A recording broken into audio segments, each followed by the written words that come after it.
जीवन में सबसे बड़ी लड़ाइयां बाहर नहीं, हमारे अंदर चल रही होती हैं। गौतम बुद्ध कहते थे, मन ही सब कुछ है, आप जैसा सोचते हैं वैसा ही बन जाते हैं। यही बौद्ध मनोविज्ञान का मूल है।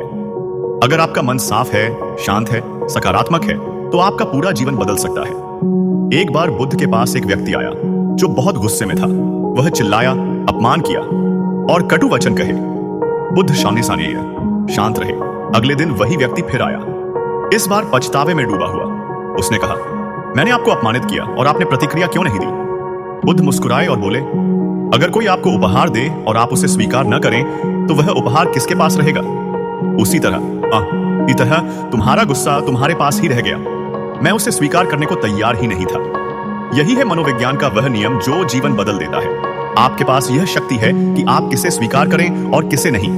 आज हम छोटी छोटी बातों पर टूट जाते हैं, गुस्से में बह जाते हैं और नकारात्मक सोच को अपने भीतर जगह दे देते हैं। लेकिन बुद्ध कहते हैं, शांति बाहर नहीं मिलती, शांति भीतर पैदा करनी पड़ती है। अगर आप अपने विचारों को नियंत्रित कर लें, अपने भावनाओं को समझ लें, तो कोई आपको हिला नहीं सकता। बुद्ध मनोविज्ञान का दूसरा बड़ा सिद्धांत है अनित्य, इम्परमानेंस, यानी संसार की हर चीज बदलती रहती है। दुख आएगा, जाएगा, सुख आएगा, जाएगा, हालात बदलेंगे, लोग बदलेंगे, मौके बदलेंगे। लेकिन अगर हम किसी चीज को पकड़कर बैठ जाएं, गुस्सा, दुख, ईर्ष्या, तो हम खुद को ही कष्ट देते हैं। बुद्ध ने कहा था, दुख इसलिए नहीं होता कि जीवन कठिन है, दुख इसलिए होता है क्योंकि हम छोड़ना नहीं जानते।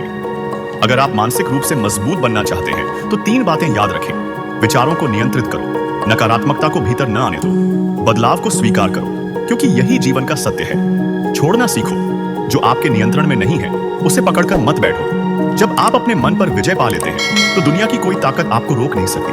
आप शांत होंगे, स्थिर होंगे और वही स्थिरता आपको महान निर्णय लेने की शक्ति देगी। आज से ही खुद से कहो, मैं अपने मन का मालिक हूं और मैं वही सोचूंगा जो मेरी शांति, मेरी ताकत और मेरे भविष्य के लिए जरूरी है। यही है बुद्ध का मनोविज्ञान, एक ऐसा मार्ग जो आपको बाहर नहीं, भीतर से जीतना सिखाता है।